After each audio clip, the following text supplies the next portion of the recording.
আল্লাহর নবী বললেন, আমার উম্মতের ধ্বংস নেমে আসবে তিনটি পাপের কারণে। আমার উম্মতের তিনটা বিপদ আসবে তিনটা পাপের কারণে। আমার উম্মতের উপরে তিনটা বিপদ নেমে আসবে তিনটা পাপের কারণে। এক, ভূমিকম্প হবে। দুই, আকার আকৃতি পরিবর্তন হবে। সন্ধ্যায় থাকবে মানুষ, সকালে হবে শুকুর, বানর। খুব কঠিন কথা। তিন, সমস্যা নেমে আসবে, জিনিসপাতির দাম বেড়ে যাবে, মসজিদে মারামারি, মাদ্রাসায় মারামারি, কোথাও কেউ শান্তি পাবে না। আমার উম্মতের উপরে তিনটা বিপদ নেমে আসবে। এক, ভূমিকম্প। দুই, আকার আকৃতি পরিবর্তন, সন্ধ্যা থাকবে মানুষ, সকালে হবে বানর, সুর। তিন, সমস্যা। পাপ তিনটে। এক, এজা শারিবুল খমরা, যখন আমার উম্মত নেশাদার দ্রব্য পান করবে, বিড়ি, তামাক, জর্দা, সিগারেট, গুল, এগুলো, আরো মদ, পেপসি, ঠান্ডা, কোকা-কোলা, আরসি। আমি কোনোদিন এগুলো বলিনি, হালাল বলিনি। আমি কোনোদিন পেপসি, ঠান্ডা, কোকা-কোলা, আরসি, মেরিন্ডা এগুলোকে আমি বলেছি মদ। যারা বলেছে মদ নয়, আপনি তার কথা শুনে খান। আমি বলেছি এটা সব মদ, এর ব্যবসা হারাম। আমার উম্মত যেদিন নেশাদার দ্রব্য পান করবে সেদিন তিনটা বিপদ নেমে আসবে। দুই, জাহারাতুল কায়নাত, মেয়েরা যখন নাচবে, সব মোবাইলে মেয়ে নাচে, সব দোকানে মেয়ে নাচে, প্রায় সব বাড়িতে মেয়ে নাচে। পুরুষ দিন রাত আপনার মোবাইলে ল্যাংটা মেয়ে নাচে কেন? কি স্বভাব তোমার?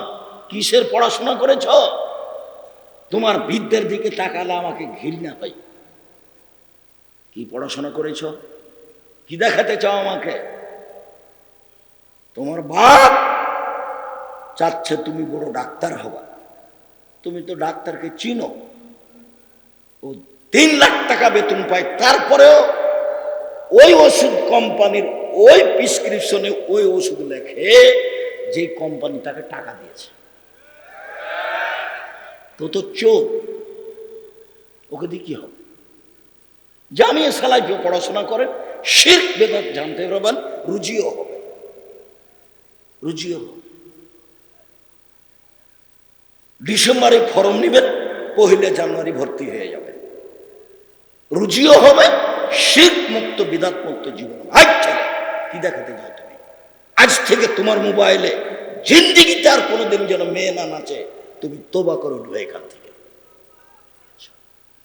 তোমাকে আরো আমি বলছি, যত মেয়ের সাথে তুমি কথা বলো, মেয়েদের নামটা ভুলে যাও এভাবে। মারিয়াম যেমন বলেছিল, আমি হয়ে যেতে চাই নাসিয়া মানসিয়া। আহারে, আমি জাতিকে কি দিয়ে বুঝাবো? জাতি আমাকে বলবে, ছি ছি ছি ছি ছি, জেনা করে সন্তান নিঃস্ব, তুমি বাইতুল মুকাদ্দাসে থাকো, মসজিদে তুমি মসজিদ ঝাড়ু দাও, তোমার স্বভাব এত খারাপ, তোমার মা তো জেনাকার ছিল না, জেনাকারিনী ছিল না, তোমার বাপ তো জেনাকার ছিল না, তুমি অবৈধ সন্তান নিঃস্ব। আমি এটা কি দিয়া বুঝাবো? পৃথিবীতে আমি এমন হয়ে যেতাম, নাসে মানসে কেউ জানতো না মারিয়াম কেটা, মারিয়াম যে কে এটা কেউ জানতো না। দুঃখ করে এ কথা কে বলছে? মারিয়াম বলছে। মারিয়াম সন্তান বুঝাতে পারবে না জাতিকে, কেন? মারিয়ামের স্বামী নেই। তো স্বামী যে নেই, তো জাতিকে সন্তান কি দিয়ে বুঝাবে? কথা আমার বুঝতে পারেন না নাকি? তখন মারিয়াম বলছে, অত লজ্জা, মানুষে লজ্জা দিবে তো বেঁচে থাকার চেয়ে না সে মানছে আমি হারিয়ে যাব, কেউ জানবে না। এই ছেলে, মারিয়াম জন বলছে যে আমি হারিয়ে যাব, কেউ জানবে না, ওই বেটি ছেলেটার নাম্বার তুমি এভাবে ভুলে যাবা, তুমি আর কোনোদিন মনেই করবে না। যে তোমাকে কবর দিবে, তোমাকে ধ্বংস করবে, তোমার বাপকে ধ্বংস করবে, তোমার বংশকে ধ্বংস করবে, ওকে চিনো না? ও তো নারী। আমার মা বলতো, আমার মা, নারী 3 জানের বড়ি, নারী তিন জানের বড়ি। আর মোহাম্মদ সাল্লাল্লাহু আলাইহি সাল্লাম বলছেন, ও নারী জাতি, তোমরা এমন জাতি বুদ্ধিমানের বুদ্ধিকে নষ্ট করতে পারো। ও নারী জাতি, তোমরা এমন জাতি যে বুদ্ধিমানের বুদ্ধিকে নষ্ট করতে পারো। ও নারী জাতি, তোমরা এমন জাতি যে বুদ্ধিমানের বুদ্ধিকে নষ্ট করতে পারো। উপস্থিত দিনই বৈঠকের মুসলিম বোন কষ্ট পাচ্ছেন নাকি? থামেন, আপনাকে আগে অনেক উপরে করে দিই, তারপরে কথা বাড়াবো। অনেক উপরে করে দিই, আপনি দুশ্চিন্তা ভোগ করবেন না। এদিকে দেখেন, আল্লাহ নবী বলছেন, পৃথিবীর মানুষ শুনে রেখো, কেউ যদি দুইটা মেয়ের লালন পালন করে, দুইটা বেটি লালন পালন করে বিবাহ শাদী দিয়ে দিবে, তাহলে আমি আর ওই দুইটা মেয়ের বাপ জান্নাতে একসাথে থাকবো। এভাবে তখন আঙ্গুল দুটা জমা আছে। আর কেউ যদি এতিমের লালন পালন করে, এতিম, জামিয়া সালাফে 519 জন এতিম অসহায় আছে, তো কেউ যদি এতিমের লালন পালন করে, তাহলে আমি আর সেই লোকটা জান্নাতে এভাবে থাকবো, তবে পাশাপাশি, ফাঁকা রাখবেন। আবার বললেন, পৃথিবীর মানুষ শুনে রেখো, কেউ যদি 3টে মেয়ে লালন পালন করে, 3টে বেটিকে বিদ্যা শিখিয়ে দেয়, শিষ্টাচার শিখিয়ে দেয়, বিবাহ শাদী দিয়ে দেয়, তাহলে বিচার মাঠে মেয়ে 3টে থাকবে মধ্যে, ওইদিকে থাকবে জাহান্নাম আর এদিকে থাকবে বাপ। মেয়েরা বলবে আল্লাহকে যে আমরা অন্তরাল, আমার বাপ জাহান্নামে যাবে না, জান্নাতে যাবে, তারপর আমরা এখান থেকে শুনবো। এই যে আমরা অন্তরাল, আল্লাহ নবী বলছেন যে কুন্নাল্লাহু সিতরান মিনান নারে, মেয়েরা অন্তরাল হয়ে যাবে। ও তো বোকা, একটা মেয়ে হয়েছে বেটি, তখন মুখখান কালো। 2টা যখন বেটি হয়েছে, তখন দাদি বলছে কি করবি রে, ডিপিএস খোল না হয়। তো 3টে বেটি হয়েছে যখন, তখন নানি দাদি বলছে বউ তালাক দে, এটা হবে না। নানি দাদির কথা, বউ তালাক দে, এটা দিয়ে হবে না। কেমন স্বভাব, কেমন পৃথিবী! আল্লাহ নবী ভাবে বলছেন। উপস্থিত দিনী বৈঠকের দিনী বোন শুনেন,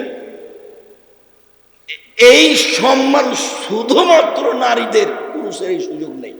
10টা ছেলেকে কেউ যদি মাস্টার ডিগ্রি পাস করায়, 1 পয়সা বাপের উপকার নেই। তো বাপ পড়াবে কেন? জন্ম দিয়েছে এই জন্য, জন্ম দিয়েছে এই জন্যই।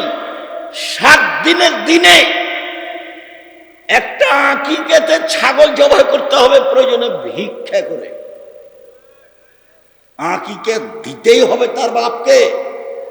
জন্মের 7ম দিনে 1 ছাগল জবাই করবে, কানা হোক, ন্যাংড়া হোক, চোকালা হোক, টেরা হোক, 2 মাসের হোক, 1 মাসের হোক, ছাগল জবাই করতে হবে। ছাগল ছাগে, ভেড়া ভেড়ি, দুম্বা দুম্বি। 2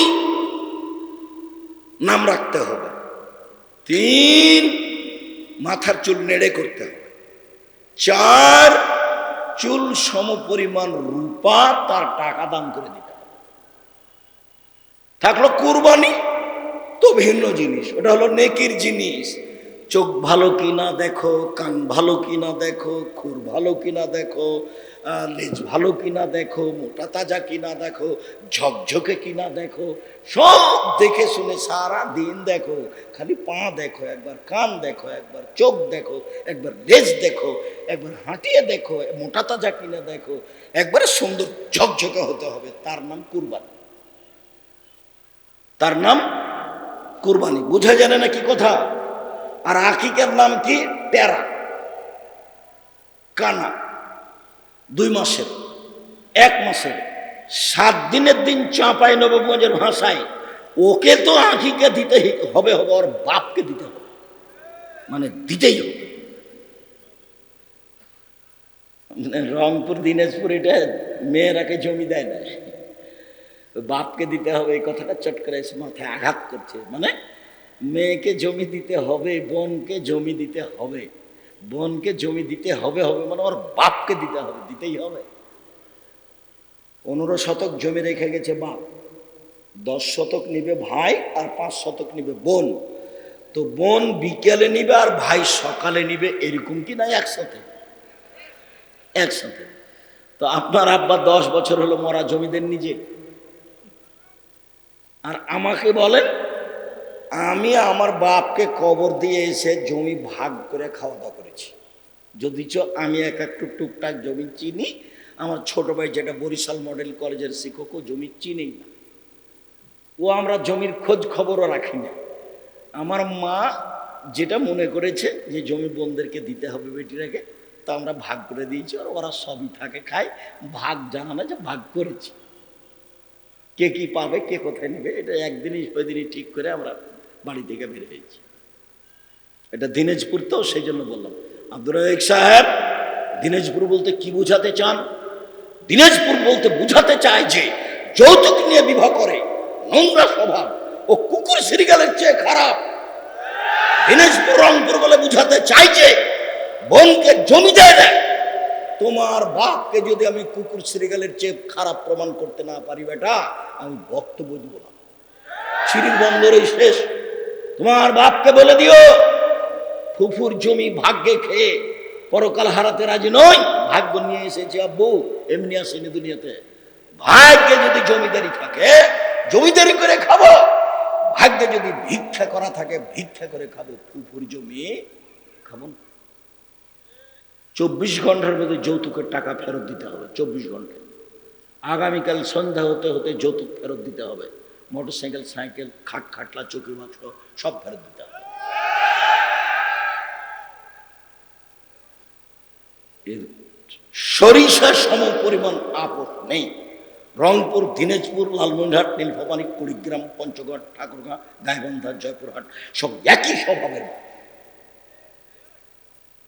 পরের টাকার উপরে এত আপনার মাথায় হিসাব কেন? ছেলে দিন মজুরি করে খাবে, এই পথে কেন আপনি? নিজেকে জাহান্নাম থেকে বাঁচান, পরিবারকে কিভাবে জাহান্নাম থেকে বাঁচাবেন চলেন। এই ছেলে, একটু খেয়াল করবেন, ওইখানে কথাটা যেন তিনটে ভালোভাবে মনে থাকে। তিনটে পাপের কারণে বিপদ তিনটা নেমে আসবে। 1, নেশাদার দ্রব্য পান করবে। 2, মেয়েরা যখন নাচবে। 3, যখন বাদ্যযন্ত্র প্রকাশ পাবে। শব্দকানে বাজনা বাজে, সব বাড়িতে বাজনা বাজে, সব মোবাইলে বাজনা বাজে। তাহলে তিনটেই পাপ চলমান পৃথিবীতে, বাংলাদেশে, দিনাজপুরে। এখন বিপদ আসছে, ঘনে আসবেই, খুব সাবধান থাকতে হবে। কই আমাদের তো বাজনা ছাড়া চলে, বাজনা তো আমরা সহ্যই করতে পারি না। 1978 সালে নাচল ট্রেন স্টেশনের উপর দিয়ে যাচ্ছিলাম, তো ট্রেন স্টেশনে যারা পান বিক্রি করে ওরা চিনে ফেলেছে, রোজ যায় মাওলানা শীষ মাহমুদ সাহেবের খাবার নিয়ে যায় দুপুরে। তো একটা আমাকে পান দিয়েছে, তো পানটা আমি মুখে দিয়েছি। আমি প্রতিষ্ঠানে মাদ্রাসাতে ঢুকতেই শীষ মাহমুদ সাহেবের সাথে দেখা, বড় মাওলানা। তিনি বলছেন যে ওহো, আমি তো মনে করছিলাম তুই পড়াশোনা করে বড় আলেম হবি রে, তুই পান খাচ্ছিস, পান খেয়ে বেড়াস। উনি যখন এইভাবে আমাকে বললেন, তখন 78 সাল থেকে নিয়ে এখন পর্যন্ত আর আমি পান মুখে দিই। ওর হালাল হারাম পরে, আমি মুখেই দিই।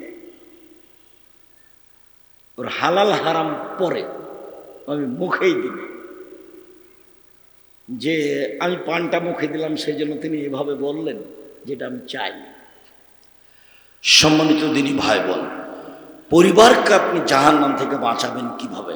মান কানাত লাহু ওয়ালিদা, কারো যদি একটা কাজের মেয়ে থাকে, সে কাজের মেয়েকে যদি শিখিয়ে দেয়, সুন্দর বিদ্যা শিখিয়ে দেয়, কাজের মেয়েকে যদি শিষ্টাচার শিখিয়ে দেয়, সুন্দর শিষ্টাচার শিখিয়ে দেয়, তাহলে ও ডবল নেকি পাবে।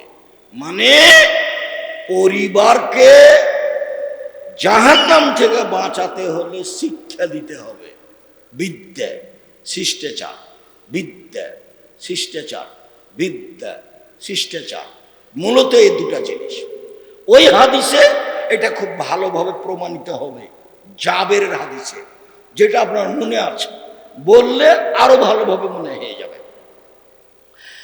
জাবের রাদিয়াল্লাহু তাআলা আনহু বলেন, আমরা আল্লাহ রাসূলের সাথে যুদ্ধ করে বাহির থেকে আসছি, এখন মদিনায় ঢুকবো।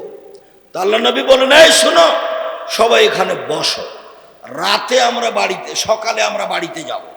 তা আমি জাবের বললাম, আল্লাহর নবী, আমি নতুন বিবাহ করেছি, আমাকে বাড়ি যেতে অনুমতি দেন। তাহলে নবী বলছেন, ও তুমি নতুন বিবাহ করেছ, তো কুমারী মেয়ে বিবাহ করেছো না তালাক প্রাপ্তা মেয়ে বিবাহ করেছো? তো আল্লাহর নবী, আমি তালাক প্রাপ্তা বয়সের মেয়ে বিবাহ করেছি, যার বয়স মোটামুটি হয়ে গেছে, এরকম বিবাহ করেছি। তাহলে রাসূল বলেন, এই তুমি কুমারী মেয়ে কেন বিবাহ করলে না? তুমি তার সাথে খেলতেও, তোমার সাথে খেলতো। তখন জাবের রাদিয়াল্লাহু আনহু বলছেন, আল্লাহ নবী শোনেন, আমার আব্বা উহুদের যুদ্ধে শহীদ হয়েছেন 9টা মেয়ে রেখে, আমার 9 জন বোন আছে। আল্লাহ নবী, আমার আব্বা উহুদের যুদ্ধে শহীদ হয়েছেন 9টা মেয়ে রেখে, 9টা আমার বোন আছে। আক্রাহ আন আতাজাওয়াজা মিসলাহুন্না, আমি তাদের সমবয়সের ছোট মেয়েকে, আমি আমার বোনদের সমবয়সের ছোট মেয়েকে, বুদ্ধি কম এরকম মেয়েকে বিবাহ করতে চাইনি। 4টা কারণ।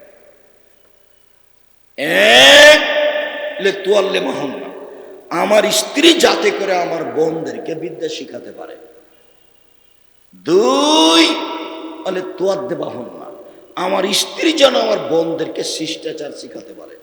3, বলে তুরাজ্জেলাহুন্না, আমার স্ত্রী যেন আমার বোনদের মাথা চুল চিরিনি করে পরিপাটি করে রাখতে পারে।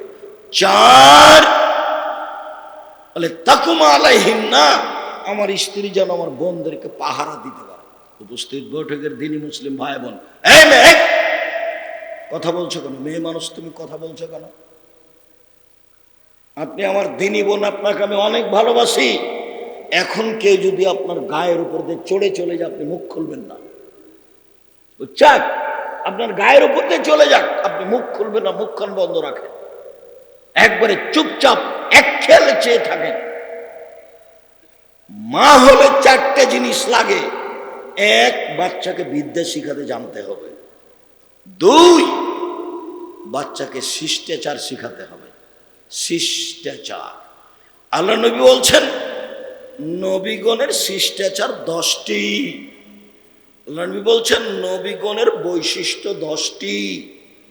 আল্লাহ নবী বলছেন, নবীগণের খাসলাত, স্বভাব 10টি। সব নবীর 10টি স্বভাব ছিল, সব নবীর 10টি বৈশিষ্ট্য ছিল, সব নবীর 10টি শিষ্টাচার ছিল। 1, এফাউল্লাহা, দাড়ি বড় করতে হবে, কেটে ফেলা হারাম, চেঁচে ফেলা হারাম। দাড়ি কেউ যদি চেঁচে ফেলে চোখের পাওয়ার কমে যাবে। দাড়ি কেউ যদি চেঁচে ফেলে তাহলে স্ত্রী মিলনের ক্ষমতা কমে যাবে। কেউ যদি দাড়ি চেঁচে ফেলে তাহলে তার উপরে অভিশাপ হবে। কেন? ওর মুখের দৃশ্য এখন মহিলাদের মতো হয়ে গেছে, এই জন্য অভিশাপ। তাহলে নবীগণের বৈশিষ্ট্য কি ছিল? দাড়ি ছেড়ে দাও, ছোট করাও হারাম, চেঁচে ফেলাও হারাম। আর চেঁচে ফেললে মহিলাদের সাদৃশ্য, এখন অভিশাপ হবে। হাদিস বুখারী মুসলিম। 2, কাসু সারেব, মোচ কেটে ফেলতে হবে, ব্লেড ব্যবহার করা হবে না, মোচ থাকবে, ছোট সাইজের হয়ে থাকবে, মোচে ব্লেড ব্যবহার করা নিষেধ। কেঁচি দিয়ে কেটে ফেলতে হবে, পুরুষের পরিচয়। 3, কাসুল আজফারে, নখ কেটে ফেলতে হবে। এই মেয়ে, তোমার নখ বড় আছে নাকি? তোমার মা দেখে না? ওটা তোমার সৎ মা নাকি? তুমি যাকে মা বলছো সৎ মা নাকি? দেখো তো তুমি ভালো করে বিবেচনা করে, তোমার সৎ মা নাকি জিজ্ঞাসা করো তো তোমার মাকে। তোমার নখ বড় কেন? নখ বড় কেন? আল্লাহর নবী বলছেন, নবীগণের বৈশিষ্ট্য নখ কেটে ফেলতে হবে। এই ছেলে, তোমার নখটা বড় কেন? এটা নবীগণের বৈশিষ্ট্য। নখ বড় রাখা, নখে নেইল পালিশ দেওয়া, ইহুদি খ্রিস্টানদের পতিতালয়ের মেয়েদের বৈশিষ্ট্য। নখ বড় রাখা, নখে নেইল পালিশ দেওয়া ইহুদি খ্রিস্টানদের পতিতালয়ের মেয়েদের বৈশিষ্ট্য। নখ বড় রাখা, নখে নেইল পালিশ দেওয়া ইহুদি খ্রিস্টানদের পতিতালয়ের মেয়েদের বৈশিষ্ট্য। আমাদের মুসলিম মহিলারা নখে মেহেদি দিবে, হাতের নখে তো দিবেই, পায়ের নখেও দিতে হবে, হাতের নখে তো দিতে হবেই, পায়ের নখে দিতে হবে, দিতে বাধ্য, দিতেই হবে। আল্লাহর নবীর কাছে একটা মহিলা একটা পত্র দিয়েছিল, তো আল্লাহ নবী পত্রটা হাতে নিয়ে মহিলার হাতের নিন্দা করলেন। তিনি বললেন, এই হাতটা পুরুষের না এই হাতটা নারী? যদি নারীর হয় তাহলে মেহেদি নেই কেন? কি বুঝলেন বলেন তো দেখি? যদি মহিলার হাত হয় তাহলে হাতে কি থাকবে? মেহেদি থাকবে। পুরুষের থাকবে না, পুরুষ হাতে মেহেদি দিতে পাবে না। হাতের নখে তো দিবেই, পায়ের নখে দিতে হবে। আব্দুর রাজ্জাক বলেন, আমরা দিনাজপুরের মানুষ, আমরা শুনেছি আল্লাহ নবী দাড়িতে মেহেদি দিয়েছিলেন, সেই জন্য আমরা পায়ে মেহেদি দিই না। হ্যাঁ ঠিক, আল্লাহ নবী দাড়িতে মেহেদি দিয়েছিলেন, এ কথাই ঠিক। এর জন্য কি দাড়ি কোরআন মাজিদ হয়ে গেছে? দাড়িতে মেহেদি দেওয়া সুন্নাত। যদি এই কারণে আমরা পায়ে মেহেদি না দিই তাহলে আর এক মিনিট, আল্লাহ নবী বলেছেন যেসব মহিলাদের হায়েজ হয়েছে ঋতু, যখন হায়েজের পরে গোসল করে পবিত্র হবে তখন তারা লজ্জা স্থানে আতর ব্যবহার করবে। হায়েজ থেকে গোসল করে যখন পবিত্র হবে তখন তারা লজ্জা স্থানে আতর ব্যবহার করবে। তা আতর যা আল্লাহ নবী দাড়িতে লাগিয়েছেন, এইবার ওটা একটা কাজ, এটা একটা কাজ। হ্যাঁ, আতর কোরআন মাজিদ হয়ে যায়নি, এই তো মূর্খ মানুষের কাজ। এই কোন কথা? উল্টা বোকামি, বিদ্যা না থাকার কথা। শুনুন, 10টা বৈশিষ্ট্যের একটা হচ্ছে বগলের লোম উঠিয়ে ফেলতে হবে, ব্লেড ব্যবহার করা যাবে না। নারী পুরুষ একই হুকুম। বগলের লোম উঠিয়ে ফেলতে হবে, নারী পুরুষ একই হুকুম। 10টা বৈশিষ্ট্যের একটা হচ্ছে নিচের লোম পরিষ্কার করতে হবে অর্ধে টাইম, 40 দিন, নারী পুরুষ একই হুকুম। মরার পরে কানে তুলা দিবেন, নখ কাটবেন, পরিষ্কার পরিচ্ছন্নতায় যাবেন, মুছ কাটবেন। তোমার মা এতদিন কোথায় গেছিল? এই বোকা ছেলে, এখন যা করবে সব বিনা। অনেক দিন আগে এরকম জায়গাতে বক্তব্য দিতে ইসলাম, দিনাজপুরের কাছাকাছি, সেই দিন বক্তব্য দিচ্ছিলাম। তো আহলে হাদিসের মধ্যে বেদাত আছে, তো বলতে বলতে এমন বলা হলো যে এক শ্রেণীর মানুষ আর আলেম ওলামা জ্বলে একবার ছাই হয়ে গেল। মানে গড়ানে বেদাত বললাম, গড়ানে বেদাত। মরে মরে যান, যাই তো ওখানে কোরআন মাজিদ পড়া বেদাত। মরার সাথে সাথে মুখখান ঘুরিয়ে দিতে হবে, এটা হলো বেদাত। গোসল দিতে হবে অজু দিয়ে, তো এখন গোসল দেওয়ার পূর্বে পেট চেপে পেশাব পায়খানা বের করছে, এটা হলো বেদাত। এখন তারপরে মোচ ছোট করছে, এটা হলো বেদাত। এখন নখ কাটছে, এটা হলো বেদাত। এখন পরিষ্কার পরিচ্ছন্নতার কাজে যাচ্ছে, এটা হলো বিদাত। তারপরে ওকে গোসল দিতে হবে ডান কাতে রেখে দিয়ে, মানে বাম কাতে রেখে দিয়ে ডান কাতের উপরে পানি ঢেলে দিয়ে তাকে গোসল দিতে হবে। তারপর 3টা কাপড় লাগাতে হবে, মহিলার 5 কাপড় চলবে না, এটা হলো বিদাত। বিদাত বলতে বলতে একবারে মাঠ দুর্বল হয়ে গেল, সবই যে বেদাত। তারপরে লাশ রেখে এভাবে বক্তব্য দেওয়া যাবে না, শুধুমাত্র বলা হবে ঋণ থাকলে আমি তার বড় ছেলে বলছি ঋণ পরিশোধ করে দেব, আমি তার বড় ভাই বলছি, ছোট ভাই বলছি ঋণ পরিশোধ করে দেব, এই ছাড়া কোনো কথা নেই। তারপর লাশ আগে যাবে, কেউ আগে যেতে পাবে না, এই কথা বলা বেদাত। 4 বার খাট নামাতে হবে, এই কথা বলা বেদাত। তারপরে কাঁধ পরিবর্তন করতে হবে, এই কথা বলা বিদাত। কবর লাশটা নিয়ে যে রাখার আগে কেউ বসতে পাবে না, এই কথা বলা বিদাত। তারপরে লাশ পশ্চিম দিক থেকে, এটা চলবে না, পায়ের দিক থেকে ঢোকাতে হবে। তারপরে আপনার ডান কাতে রাখতে হবে, চিৎ করে রেখে দেওয়া বেদাত। বুকের উপরে হাত রেখে দিয়ে নামাজ পড়া দেখাচ্ছে, পাশে রাখতে হবে, এইভাবে দেখানো বিদাত। তারপরে অনেক মানুষ সবার জন্য এক ডালিতে মাটি নিয়ে হাত ধরিয়ে দিয়ে হাতে ছয়ে নিয়ে দিচ্ছে, এটা একটা বেদাত। তারপরে আবার এটা দিনাজপুরে নয়, সেটা কি, মাটি দেওয়ার সময় বলছে মিনহা খালাকনাকুম ওয়া ফিহা নুঈদুকুম ওয়া মিনহা নুখরিজুকুম, এটা হলো বিদাত। তারপরে আবার তার পাশে বলছে, এখন জবাব দিতে বলছে, জবাব দেন। আমি বলছি মান রব্বুকা, বলেন যে রব্বি আল্লাহ, ওকে বলে দিচ্ছে ওপর থেকে। তারপরে সবাই মিলে লম্বা দোয়া দিল হাত তুলে, এটা হলো বেদাত। তারপরে কয়দিন পরে মানুষকে খাওয়াচ্ছে, এটা হলো বেদাত। বেদাত বলতে বলতে মাঠ ঘায়ল হয়ে গেল।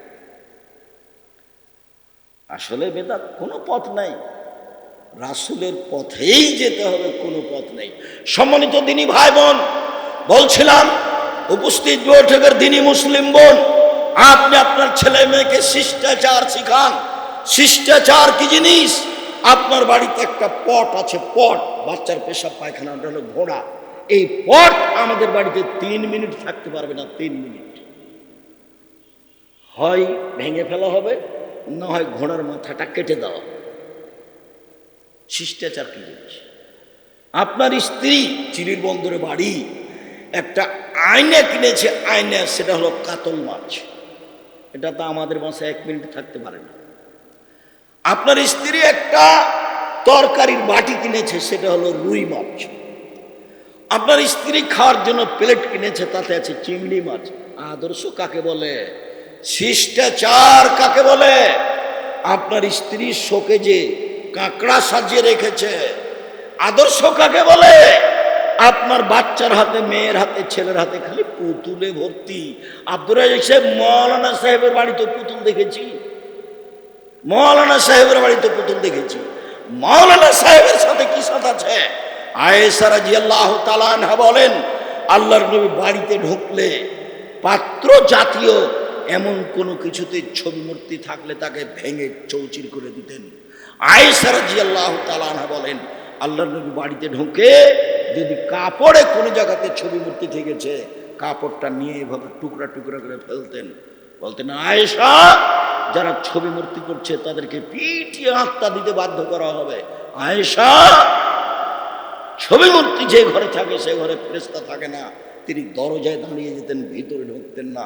আপনার বাড়িতে পুতুল থাকবে মানে, প্লাস্টিকের পুতুল থাকবে মানে, আপনি কি মনে করেন? আগে গিয়ে মেয়ের যত পুতুল আছে, যত অ্যালবামে ছবি আছে, যত মায়ের মারা গেছে মায়ের ওই পাসপোর্ট সাইজের ছবি আছে, তাকে টুকরা টুকরা করে ছিঁড়ে ভেঙে ফেলে যদি ঘুমাতে পারেন, তাহলে আপনি সত্যি মুমিন, অন্যথা আপনি একজন মুনাফিক। বক্তব্য শুনে আপনি মুনাফিকি করেন। আদর্শ কাকে বলে? শিষ্টাচার কাকে বলে? আপনার স্ত্রীর দরজাটা বন্ধ করতে জানে না, শিষ্টাচার কাকে বলে? আপনার স্ত্রী বলবে, আব্বু ডান হাতে গিলাস ধরো, ডান হাতে, আব্বু ডান হাতে ধরো। আয়েশা রাদিয়াল্লাহু তাআলা আনহা বলেন, আল্লাহর নবীর ডান হাত ছিল পবিত্র কাজের জন্য আর খাওয়ার জন্য, আল্লাহ নবীর বাম হাত ছিল লে খালাইহি মিন কাদা, পেশাব পায়খানার জন্য আর অপবিত্র কিছুর জন্য। মিশরে যখন গাজা ফিলিস্তিনিদেরকে আমরা সাহায্য দিলাম, আব্দুর রহিম যেগুলো নির্ধারণ করেছিল, তো আমি এখন ওই সাহায্যের বক্সটা হাতে তুলে দিচ্ছি, তো সবাই খালি বাম হাতে নিচ্ছে, সবাই খালি বাম হাতে নিচ্ছে। এরা হলো অরিজিনাল আরবি, এরাই ওই জায়গার যেখানে মারিয়াম ছিলেন, এরাই বাইতুল মুকাদ্দাসের মানুষ, এরাই মাস্টার ডিগ্রি পাস মানুষ।